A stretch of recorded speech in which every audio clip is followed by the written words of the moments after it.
mohon maaf, ini saya ada keperluan dengan Bapak untuk mendiskusikan tentang eh, kepemimpinan sekolah di Satuan Pendidikan Panjenengan.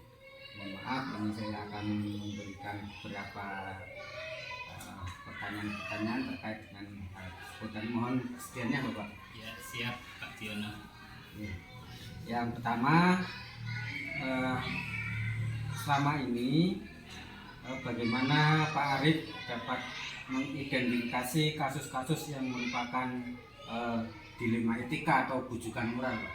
Ya, jadi untuk yang pertama kita identifikasi dulu ketika ada kasus di sekolah itu apakah itu dua hal yang bertentangan atau memang itu sama-sama baik. Kalau itu dua hal yang sama-sama baik dan membutuhkan prioritas salah satunya, maka itu dapat saya identifikasi sebagai suatu kasus dilema etika. Tapi kalau salah satunya itu merupakan hal yang salah, maka dapat dipastikan itu merupakan kasus bujukan moral. Itu Pak Dino. Terima kasih Pak. Bisa jadi lebih paham nih Pak antara dilema etika dan bujukan moral. Anda benar-benar benar salah. Iya, betul. Seperti itu. Baik, terima kasih Pak. Untuk yang kedua, selama ini bagaimana Bapak menjalankan pengambilan keputusan di sekolah, terutama untuk kasus-kasus di mana ada dua kepentingan yang sama-sama benar atau sama-sama mengandung nilai kebajikan, Pak? Ya, jadi untuk hal ini terlebih dahulu saya identifikasi dari sudut paradigmanya, Pak.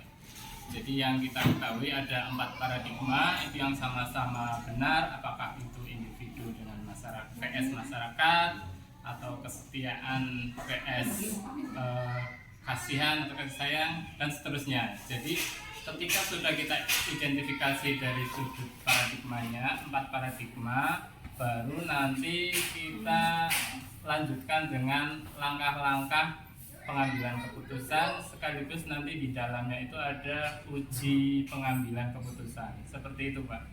Terima kasih Pak. Ini baru ditanya tidak ada identifikasi terus langkah-langkah dan seterusnya. Iya, seperti itu Pak Dian. Selanjutnya Pak, untuk yang ketiga ini untuk langkah-langkah atau prosedur seperti apa yang biasa Pak Arif lakukan?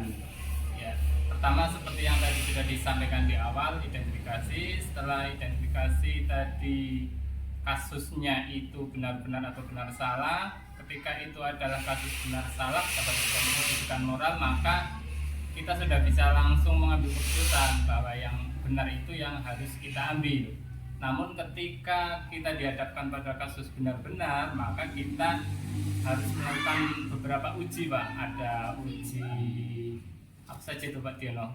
Beberapa uji, ada sekitar 4 uji itu ya. Iya. Uji publikasi dan sebagainya sampai ke uji idola gitu. Nah di sana ketika kita sudah menemukan ada kasus benar vs benar, itu dapat dipastikan adalah kasus dilema etika. Nanti kita identifikasi lagi masuknya ke paradigma yang mana, apakah jangka pendek vs jangka panjang. Nah kalau sudah teridentifikasi paradigmanya, baru kita nanti mulai mengambil 3 prinsip pengambilan keputusan kita ambil Pak Diono. Nah setelah 3 prinsip pengambilan keputusan itu kita tentukan, baru nanti keputusan yang kita ambil itu harus benar-benar merupakan yang terbaik untuk sekolah.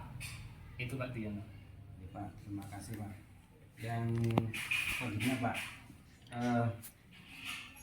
hal-hal apa saja yang selama ini Pak Arif anggap efektif dalam mengambil keputusan pada kasus-kasus dilema etika, Pak? Yang saya anggap efektif pertama adalah dalam menentukan paradigmanya dulu Pak Dian. Paradigmanya kalau sudah kita ketahui paradigmanya, kemudian prinsip pengambilan keputusannya sudah kita terapkan, dilanjutkan dengan 9 langkah pengambilan keputusan dan pengujian keputusan sudah kita lakukan, itu saya meyakini keputusan yang diambil sudah sangat efektif dan insya Allah sudah memenuhi apa yang seharusnya kita lakukan atau kita putuskan untuk sekolah itu Pak Diano.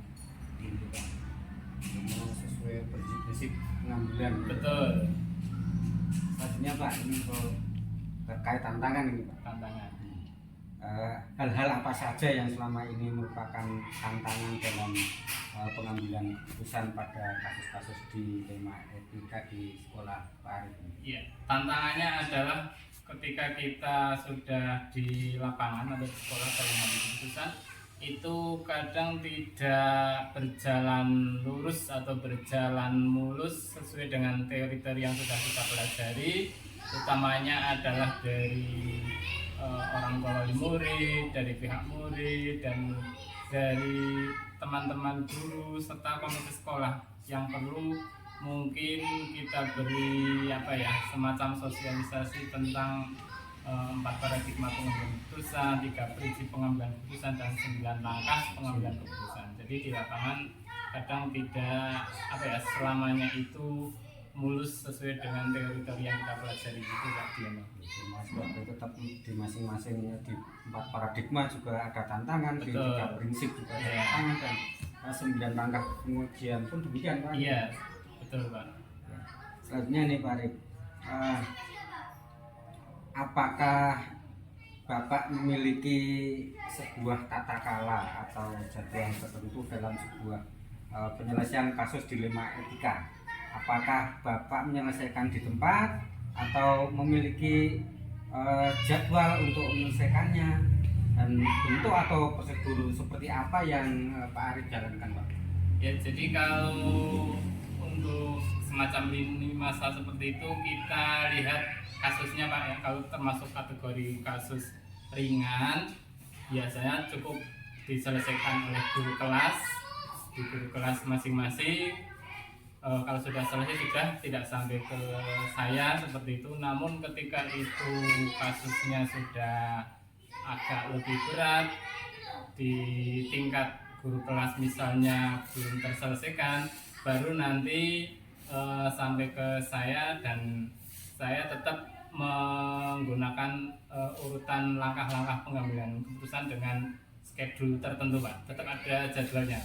Misalnya kasus berat tidak bisa selesai 1 hari, maka kita membuat schedule langkah-langkah dalam mengambil keputusan tersebut. Gitu Pak Diano. Jadi tetap ada tata kalanya. Ada, Pak? ya, ada. Selanjutnya nih Pak, adakah seseorang atau faktor-faktor apa yang selama ini mempermudah atau membantu Pak Arif dalam pengambilan keputusan, terutama dalam hal kasus-kasus dilema etika Pak? Ada Pak. Faktor-faktornya tentu ada, dan orang-orang yang terlibat juga ada yang mempengaruhi dalam pengambilan keputusan, terutama masukan-masukan dari rekan-rekan guru, kemudian masukan dari Bapak Ketua Komite Sekolah. Itu tentu saja saya pertimbangkan juga dalam menyelesaikan kasus-kasus yang berkaitan dengan dilema etika. Seperti itu Pak Diano. Ya Pak, ini untuk pertanyaan terakhir ini Pak. Oke. Dari semua hal yang telah disampaikan tadi Pak, pembelajaran apa yang sekiranya Pak Arif petik dari pengalaman ketika mengambil keputusan dilema etika Pak? Ya, jadi pembelajaran yang dapat kita petik adalah bahwa dalam mengambil keputusan itu kita yang pertama juga harus hati-hati.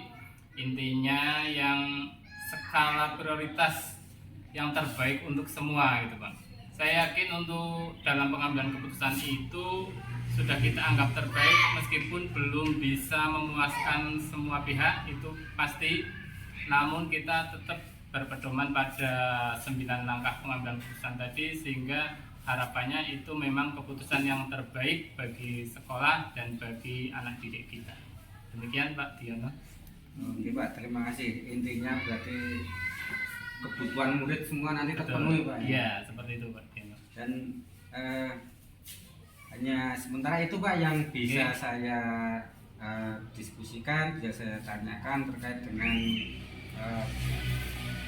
pemimpinan Pak Arif di SD Negeri 01 Tenogo.